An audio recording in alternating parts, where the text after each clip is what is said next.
प्रिय विद्यार्थियों, जैसा कि हम सब पार्ट ऑफ स्पीच के अंदर एडजेक्टिव पढ़ रहे थे, आपको मैंने 6 जो काइंड्स ऑफ एडजेक्टिव है वो बताए थे।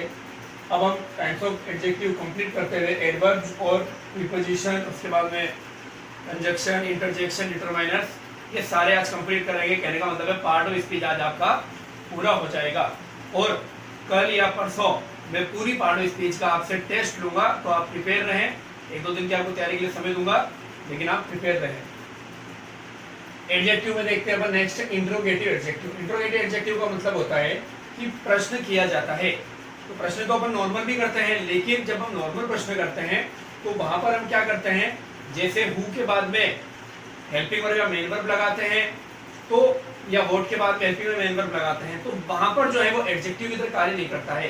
कहने का मतलब है केवल वही इंट्रोगेटिव एडजेक्टिव है जिनके बाद में नाउन का प्रयोग किया जाता है, चाहे वो व्हाट हो, चाहे विच हो, चाहे हुज हो। जैसा कि इस एग्जांपल में आप देख रहे हैं हुज पेन इज दिस, तो हुज के बाद में पेन आया है, तो पेन आने के कारण हुज क्या हो गया, इंट्रोगेटिव एडजेक्टिव हो गया। विच शर्ट इज योर्स, विच के बाद में शर्ट आने के कारण जो विच है वो क्या हो गया, योर, आपके adjective. What colour do you like, तो जो कलर है वो नाउन है, उससे पहले व्हाट आया, इसलिए क्या हो गया, एडजेक्टिव हो गया। तो आपको याद रखना है इनके बाद में क्या आना चाहिए, नाउन आना चाहिए। अब देखो प्रॉपर एडजेक्टिव। प्रॉपर एडजेक्टिव का मतलब होता है वो एडजेक्टिव जो कि प्रॉपर नाउन से बनते हैं। प्रॉपर नाउन जैसे आप जानते हैं, इंडिया हो गया तो इंडियन बन गया, चाइना हो गया चाइनीज हो गया, अमेरिका हो गया अमेरिकन बन गया, ब्रिटेन हो गया ब्रिटिश बन गया। तो इस तरीके से जो है जब प्रॉपर नाउन से प्रॉपर एडजेक्टिव बनता है तो उसका यूज भी अपन करते हैं। जैसे आई लाइक इंडियन फूड, तो जो इंडियन है वो क्या है, फूड की विशेषता बता रहा है, फूड को क्वालिफाई कर रहा है कि जो फूड है वो कैसा है, भारत का बना हुआ है, भारतीय है। We should not use Chinese items in everywhere. अभी जो आइटम्स है इसके आगे चाइनीज लगाने का मतलब है कि जो चाइनीज उत्पाद है उन्हें हमें ज्यादा यूज नहीं करना चाहिए। अगला है देखो एम्फेसाइजिंग एडजेक्टिव। एम्फेसाइजिंग एडजेक्टिव का मतलब होता है जो कि नाउन से पहले आकर उसके ऊपर और ज्यादा जोर देते हैं। कहने का मतलब है ये वही तो किताब है जो मैं इतने दिन से चाह रहा था। तो किताब तो है, लेकिन वही जो आपने वर्ड लगाया है वो उसको जोड़ देने के लिए आपने बोला है। तो जब उस नाउन पर जोर डालने के लिए और आप क्या करते हैं, एडजेक्टिव लगाते हैं, तो वह एम्फेसाइजिंग एडजेक्टिव कहलाता है। सेम हो गया, वेरी हो गया, आउन हो गया, ये ऐसे हैं जो कि एम्फेसाइजिंग एडजेक्टिव ज्यादातर यूज किए जाते हैं। This is the same book I wanted, ये वो सेम किताब है, सेम बुक है जो कि मैं चाहता था। He saw thief with his own eye, उसने खुद अपनी आंखों से और किसको देखा, चोर को देखा। तो ये आउन और सेम या फिर वेरी है, ये सब क्या है, ये आपके एम्फेसाइजिंग एडजेक्टिव है।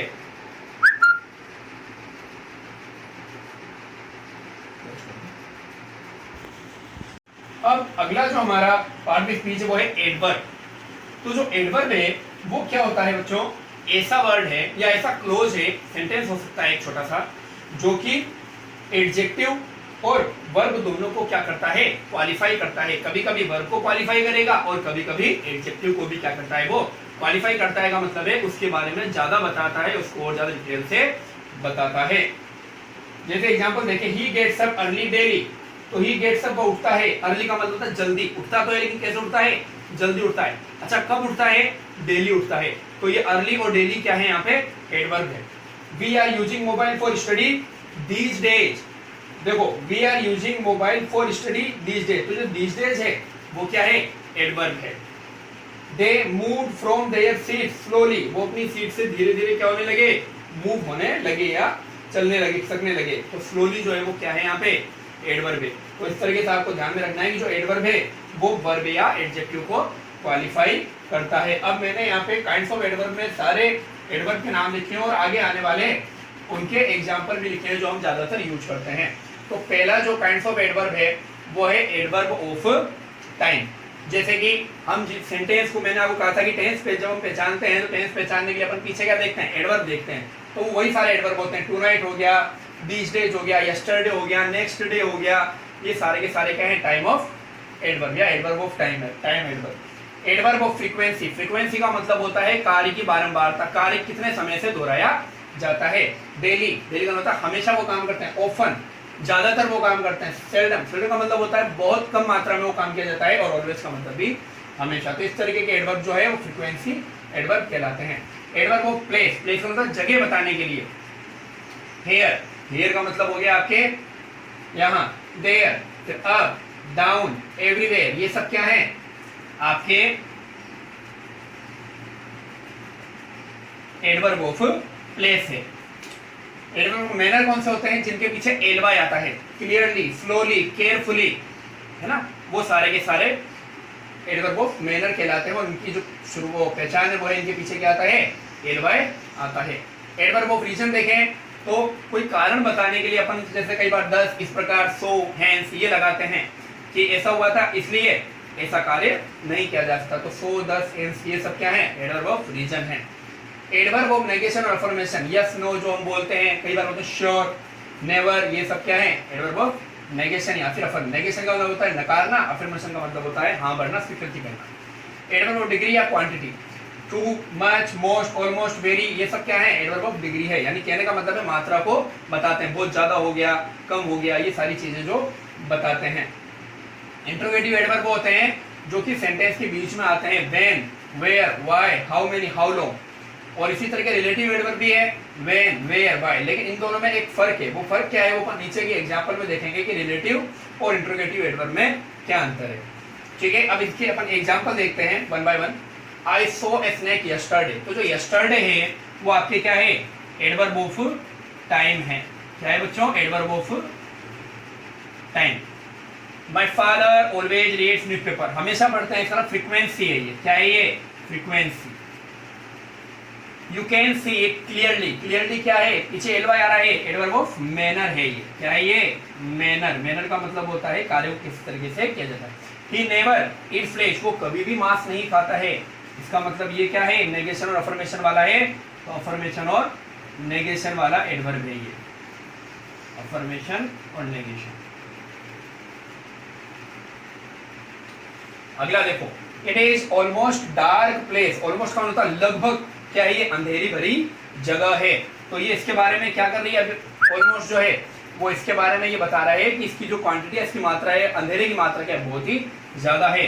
तो ये डिग्री या क्वांटिटी वाली एडवर्ब है।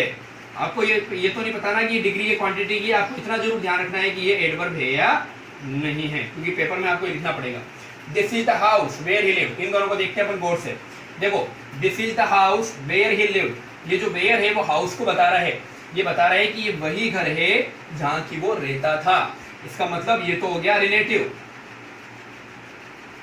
जबकि ये वाला जो है यहाँ पे प्रश्न की शुरुआत होती है, where did you sleep last night, आप पिछली रात कहाँ सोए थे।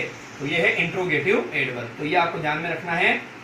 इंट्रोगेटिव एडवर्ब हो, रिलेटिव हो, क्वांटिटी हो, नेगेशन हो, मैनर, फ्रीक्वेंसी, जितने भी हैं ये सारे आपको ध्यान में रखने हैं, और ये ज्यादातर यूज किए जाते हैं, इसलिए मैंने आपके सामने लिख भी दिए। तो ये था पार्ट अपना एडवर्ब का। अब जो नेक्स्ट अपना पार्ट है वो है प्रीपोजिशन। देखो बच्चों, जो प्रीपोजिशन है, अगर मैं कहूं कि जो प्रीपोजिशन है वो ये काम करता है कि किसी भी नाउन की या प्रोनाउन की स्थिति के बारे में बता रहा है। जैसे ही सेट ऑन द फ्लोर, वो कहाँ बैठा था? फ्लोर पर, यानी कि जो आपकी छत है उस पर बैठा था। The cat is sitting under the table, जो बिल्ली है वो कहाँ बैठी है? टेबल के नीचे बैठी है। तो इसका मतलब ये होता है कि ये नाउन या प्रोनाउन की क्या बताते हैं? स्थिति के बारे में बताते हैं। और जो स्थिति होगी वो क्या आएगी? इस प्रीपोजिशन के बाद में बताई जाएगी। जैसे टेबल के नीचे, तो अंडर द टेबल। फ्लोर यानी कि छत के ऊपर, तो वहां पर क्या आएगा? रूफ या फ्लोर, आप कुछ भी लिख सकते हैं, और ऑन आएगा। तो इस तरीके से आपको क्या करना है? ध्यान में रखना है। तो प्रीपोजिशन जो है वो क्या बताते हैं? वस्तु की स्थिति के बारे में बताते हैं। प्रीपोजिशन के बाद में नाउन या प्रोनाउन आ सकती है। ठीक है, उसके बाद में अब एग्जांपल देखते हैं इसके कुछ। ही जंप्ड इनटू द रिवर, उसने रिवर में क्या कर दी? छलांग लगा दी या फिर कूद गया। तो यहाँ पर जो जंप्ड है, कूदा, कहाँ कूदा है? Into the river. कहाँ कूदा है? Into the river. तो द रिवर जो है नाउन या प्रोनाउन हो गए, और इनटू जो है वो प्रीपोजिशन हो गया। इसी तरीके से अगर हम देखें, the almirah is made of would, जो एलमीरा है वो किसकी बनी है? लकड़ी की बनी है। तो मेड ऑफ वुड किसकी बनी है? लकड़ी की। The railway of India is the largest government industry in India. Bharat के अंदर जो हमारे रेलवे है वो इंडिया का बहुत बड़ा क्या है, सरकारी उद्योग है। तो यहाँ पर देखो द रेलवे ऑफ इंडिया, तो जो ऑफ है वो रेलवे और इंडिया दोनों को जोड़ रहा है, यानी कि रेलवे कहाँ का है, इंडिया का है। तो इस तरीके से ऑफ जो है वो भी क्या है, प्रीपोजिशन है। तो यानी कि कहने का मतलब है कि ये अपने से पहले और अपने से बाद आने वाले दोनों में क्या बताता है, संबंध बताता है। He looked at me, उसने मेरी ओर देखा, तो he looked at me, इसकी ओर देखा, मेरी ओर। तो इसका मतलब यहाँ पर ये और इसके बीच में क्या हो गया, संबंध हो गया कि किसको देखा है, मेरे को देखा है। तो इस तरीके से क्या करते हैं, प्रीपोजिशन दो, यानी कि जो उससे पहले आता है और जो उसके बाद में आता है, उन दोनों के मध्य क्या करता है, संबंध स्थापित करने का कार्य करता है। आगे की नेक्स्ट वीडियो में आपको प्रीपोजिशन और कंजक्शन, इंटरजेक्शन वगैरह बताया जाएगा। अब कुछ समय के लिए मैं हट रहा हूँ, तो आप एक बार अच्छे से इसको और देख लें, पॉज कर लें, स्क्रीनशॉट ले लें और अच्छे से अपना काम करें।